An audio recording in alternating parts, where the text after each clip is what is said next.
Now, Rachel Garceau with the On Your Side forecast.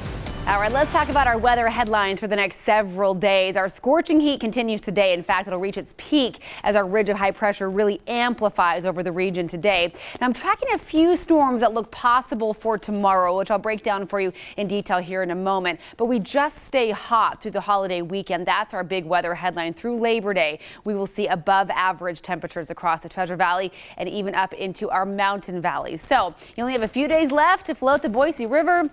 So here's that floating forecast for the next several days. Hot and sunny today, up into the mid to upper 90s. Same story tomorrow, but with a few clouds coming in and a breeze picking up in the afternoon. And then look at Friday, sunny and still hot. We really don't see much change as far as those temperatures go, even with some clouds and some storm activity moving in tomorrow. Across the Northwest this morning, all is clear. A beautiful morning for the Spirit of Boise Balloon Classic. At this point, winds are pretty light, and of course, skies are clear, so you'll have beautiful viewing of those tethered balloons for Kids Day this morning out there at Ann Morrison Park. Now, as we fill this map in with our watches, warnings, and advisories, you can tell things are shaping up to be a little bit messy in the coming days.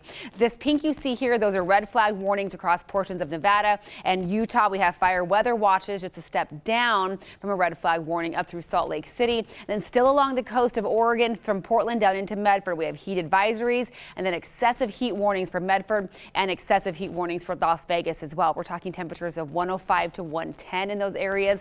Death Valley today could see 120 degrees or more. So the heat is still a very big concern across the west. And then we'll see some moisture sneaking our way tomorrow. So here's McCall's extended forecast. At this point, we're only calling it a 20% chance that any storms will develop at all. Most of the unsettled weather will really favor eastern Oregon over the next 24 to 36 hours or so. And as you can see here, after that little round of instability, smooth sailing. So if you are headed up to the mountains for the 3-day weekend, it doesn't get better than this. Those overnight lows around 50 degrees in McCall, daytime highs hovering in the mid 80s. So very, very warm holiday weekend, but that is the best way to beat the heat is to head up in elevation, because down here in the valley, this is what we're looking at today. 97 for Vail, Weiser, and Ontario today. We may see triple digits in places like Rome and Jordan Valley this afternoon.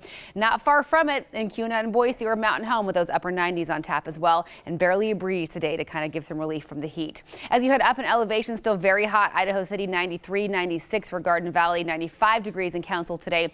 Blazing sunshine and temperatures in McCall and Cascade, more typical of Boise for late August. Then for the Long Valley with those highs flirting with 90 degrees. Mid 80s in Stanley and Sun Valley. A beautiful day in the East Central Mountains. 90 degrees and light winds in Fairfield. Magic Valley, not much wind for you either, but plenty of sunshine and heat. 94 my forecast high for Twin Falls and 96 degrees in Gooding. All right, here's my full extended forecast showing rinse and repeat for the next several days. We'll see those clouds tomorrow, but briefly, and just lots of sunshine beyond that with those highs hovering in the 90s all the way through Labor Day on Monday.